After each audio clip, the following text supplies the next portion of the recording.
La historia que vamos a narrarles hoy es la historia del monstruo del lago Puenegomuk. Esta historia, como las anteriores, está escrita en un libro que se llama Las historias, mitos y leyendas del Quebec. Como pueden ver aquí el cuadro, como los anteriores, tienen las frases más importantes que cuentan la historia.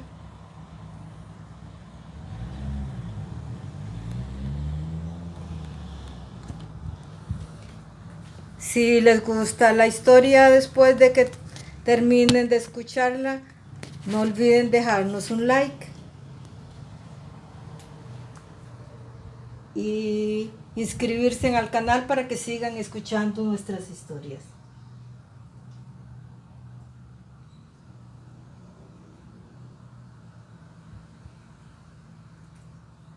El lago Poenegamoc es uno de los miles de lagos que hermosean la provincia de Quebec. Está situado en la región baja que se conoce como el Bajo San Lorenzo, al sur de la Riviere du Loup.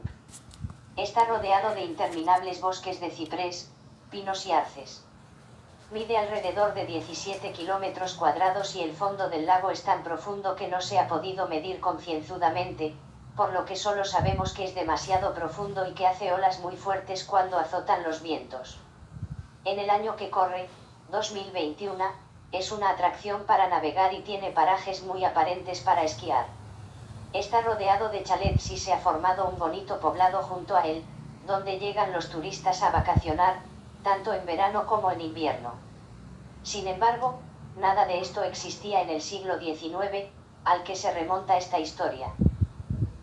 El poblado del lago Poenegamoc, en 1874, lo componían unas pocas casas rurales, junto a una calle principal, en la que había únicamente dos tiendas, una que vendía comestibles y la otra se dedicaba a las herramientas para el campo. Para conseguir algo más sofisticado había que ir a Saint-Eleuthère. Era de este poblado, un poco más grande, de donde un sacerdote venía a oficiar misa cada 15 días. Algunas veces aprovechaba que no tenía que visitar otro lejano poblado y se retiraba algunos días a un chalet que tenía junto al lago.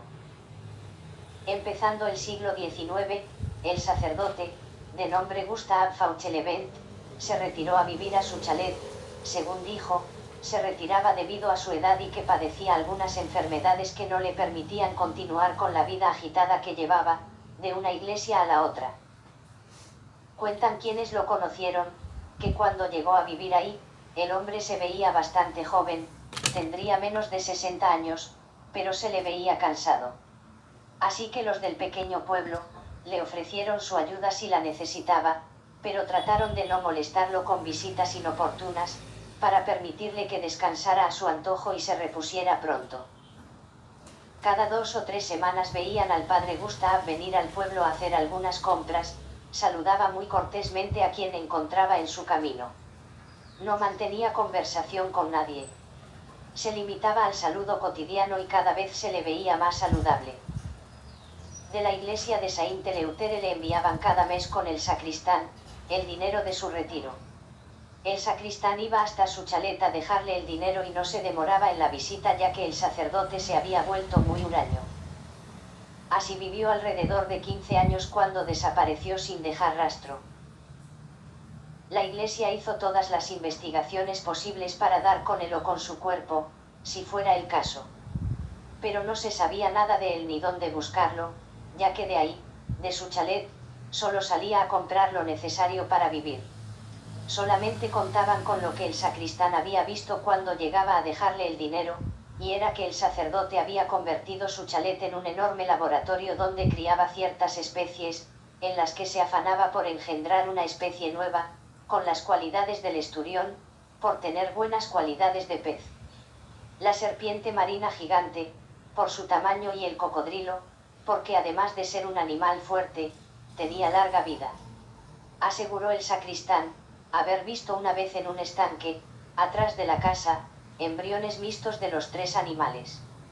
Le contó el sacerdote que estaba casi logrando su acometido, que ya había logrado algunos que sobrevivían, pero que estaba teniendo problemas porque crecían demasiado, que a como veía el crecimiento de los que tenía, llegarían a medir por lo menos 40 metros de largo.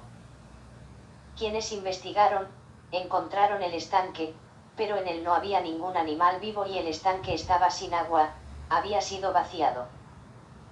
Dentro del chalet encontraron un caos y un olor a mortandad que no se aguantaba.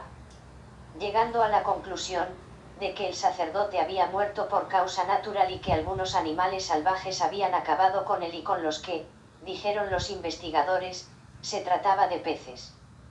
Que la iglesia sabía desde antes que el padre Gustav los coleccionaba. Que eran indefensos. Ahí acabó el caso del padre Gustav. Pero no acabó para la comunidad de Poelnemabok. Seguido de la muerte del padre Gustav, de los pueblos cercanos no se atrevían a ir a sus contornos. Pasaron los años y la gente fue olvidando la historia. Fue alrededor del año 1910, en que unos cazadores se acercaron bastante al lago. Uno de ellos llevaba 2 perros feroces de caza, que se alejaron de su dueño ladrando, como si hubieran visto algo en el lago.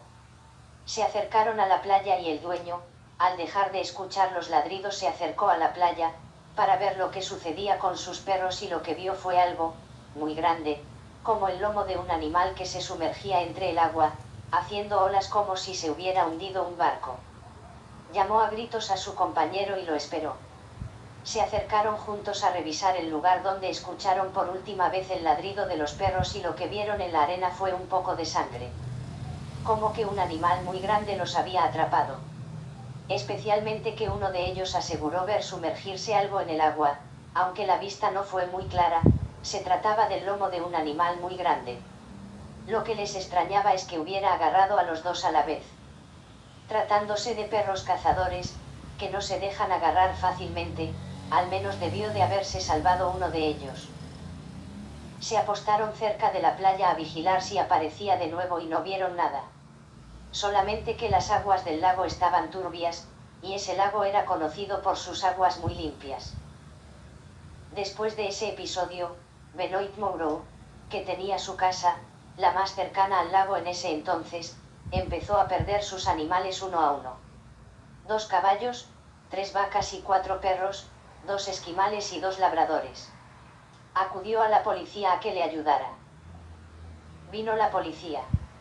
Anduvieron por los alrededores, pero no encontraron trazas de que hubieran sido robados.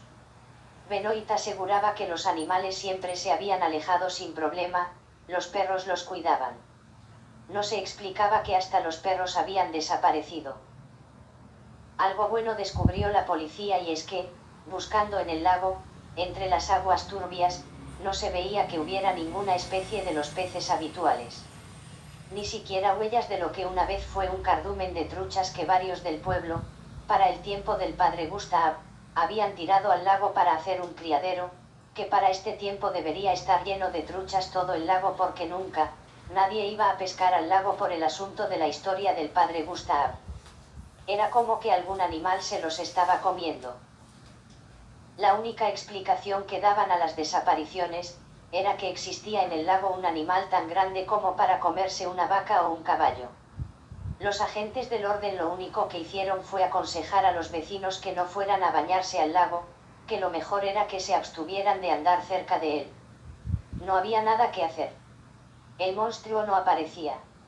No se dejaba fotografiar, por lo tanto, no existía. Un año después, un reportero de un periódico de Montreal, andaba merodeando por el lugar.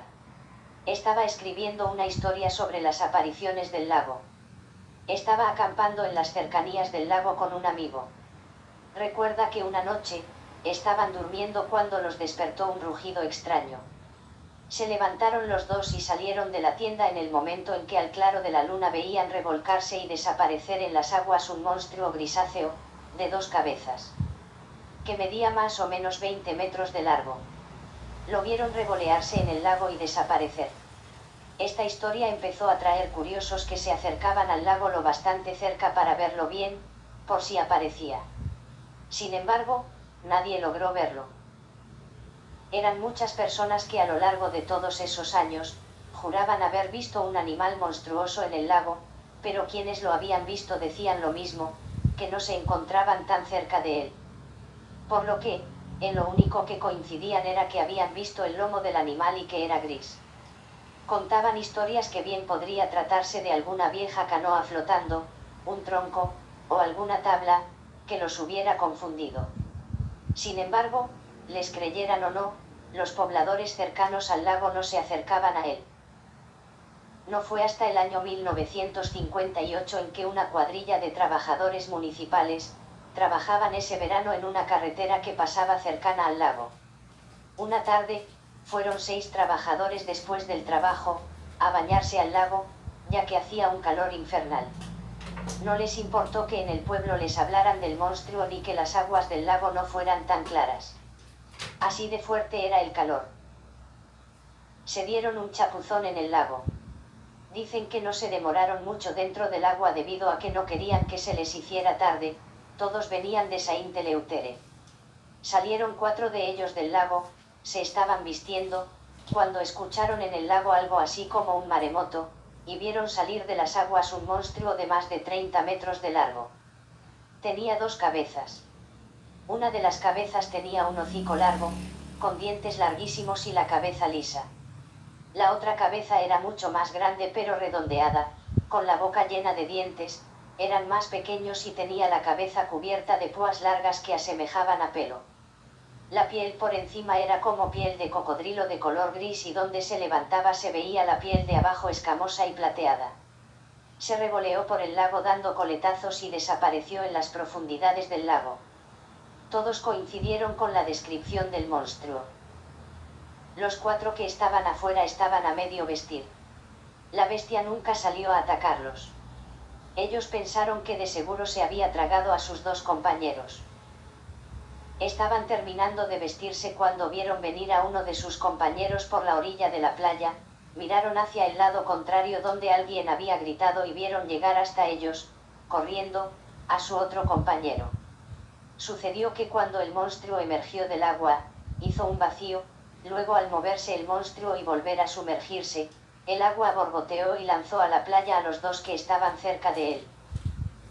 Después de esta aparición, con la historia de los 6, con las magulladuras de los 2 sobrevivientes, las costillas rotas de uno, quebraduras que posiblemente se hizo al caer y el otro con un brazo partido en 2 partes.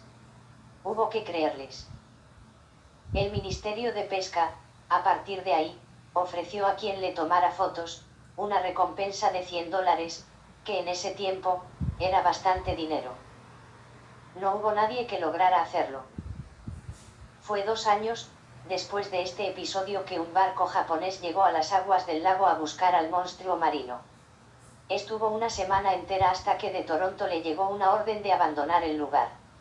Alguien les había comunicado que los japoneses habían encontrado en una cueva una enorme osamenta y la estaban cargando en el barco. Los japoneses se fueron una madrugada, sin avisar y no se pudo comprobar si esa historia fue cierta. Algo curioso sucedió, a los meses el lago empezó a mirarse claro. Años después, el agua se había vuelto cristalina. Al parecer, el monstruo había acabado con los peces y con los animales que se acercaban al lago. Pero llegó a crecer tanto, que la comida no era suficiente y murió por inanición. Hombres bajo la dirección del ingeniero marino Robert Lacroix, investigaron el lago y encontraron en él, una cueva subterránea que conduce a una montaña cercana. Se cree que ahí se escondía el animal y que posiblemente haya muerto ahí y que fue de ahí, donde los japoneses sacaron la osamenta, hecho que no se pudo comprobar.